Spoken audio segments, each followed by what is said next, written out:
बोलो शिव महापुराण की जय। आज मैं आपको पंचम स्कंद के 24वें अध्याय की कथा सुनाने जा रही हूँ।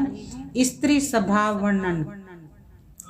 व्यास जी बोले, हे मुने, पंचचूड़ा अप्सरा ने क्या कहा है? स्त्रियों के उस कुसित अर्थ को मुझसे संक्षेप में वर्णन कीजिए। संत कुमार जी बोले, हे विप्र, सुनो, मैं स्त्रियों के उस स्वभाव का वर्णन करता हूँ जिसके श्रवण मात्र से उत्तम वैराग्य की उत्पत्ति होती है। हे मुनीश्वर, शुद्ध चित्त वाली स्त्रियां दोषों की मूल है। मोक्ष के इच्छुक को कदापि स्त्रियों से आसक्ति नहीं करनी चाहिए। इस संबंध में व्यभिचारिणी, पंचचूड़ा और नारद का संवाद मैं तुमसे कहता हूँ। पूर्व समय में जब एक दिन नारद जी ने इस सुंदर मुकुटी वाली पंचचूड़ा अप्सरा को देखा तो उससे पूछा कि हे सुमध्य, मैं तुमसे स्त्रियों के स्वभाव को सुनना चाहता हूँ, क्या तुम मुझसे बतलाओगी? इस पर पंचचूड़ा ने कहा, क्यों नहीं, किंतु कोई भी हो वह स्त्रियों की निंदा करने में समर्थ नहीं है। स्त्रियों का जैसा स्वभाव होता है वह सब प्रकट ही है। हे देव ऋषि, आपको मुझसे ऐसा प्रश्न नहीं करना चाहिए था। यह कहकर अप्सराओं में श्रेष्ठ पंचचूड़ा मौन हो गई। तब लोगों की हित कामना से नारद जी ने फिर उससे कहा कि हे सुमध्य, झूठ बोलने में तो दोष होता है किंतु सत्य में नहीं। यह जानकर जो सत्य हो वह तू कह। तब सुंदर हास्य करने वाली उस अप्सरा ने शीघ्र ही स्त्री दोषों को सत्य सत्य कहना आरंभ किया।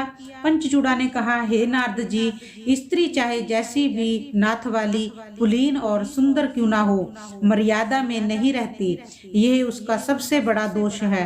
स्त्रियों से बढ़कर कोई दूसरा पापी नहीं है। स्त्रियों को पापों की मूल है, यह तुम जानते हो, क्योंकि धनवान रूप वाले यथोचित पतियों के सामान्य प्राप्त होने पर भी स्त्रियां प्रतीक्षा करने की में समर्थ नहीं होती।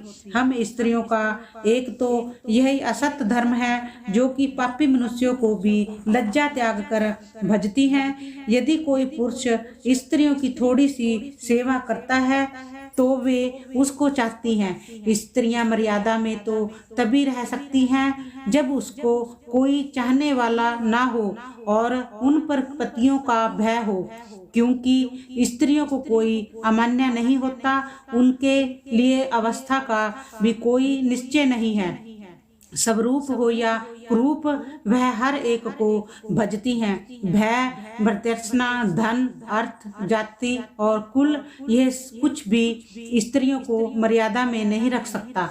युवावस्था में व्यभिचारिणी स्त्रियों की संगति में यथेष्टा वस्त्र भूषण संपन्न और कुलीन स्त्रियां भी जार की अभिलाषा करती हैं।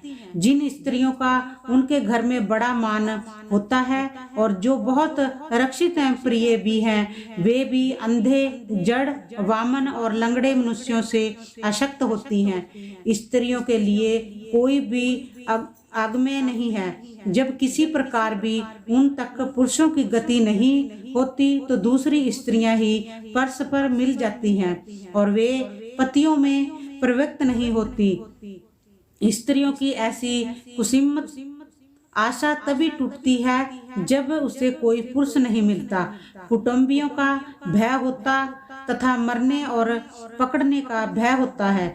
जिन स्त्रियों का स्वभाव चंचल है और बुरी चेष्टा वाली हैं, ऐसी स्त्रियां प्राग पुरुष के लिए भी यथारति ग्रहण के भाव से भी अत्यंत दुर्ग्रह हैं। जैसे कष्टों से अग्नि तृप्त नहीं होता, नदियों से समुद्र तुष्ट नहीं होता, संपूर्ण प्राणियों को पाकर भी धर्मराज तुष्ट नहीं होता, ऐसे ही स्त्रियां भी पुरुषों से संतुष्ट नहीं होती हैं। स्त्रियों को जैसा शारीरिक सुख प्रिय है, वैसा मान और शांति देने वाला परम रक्षक उसका स्वामी भी उन्हें प्रिय नहीं है।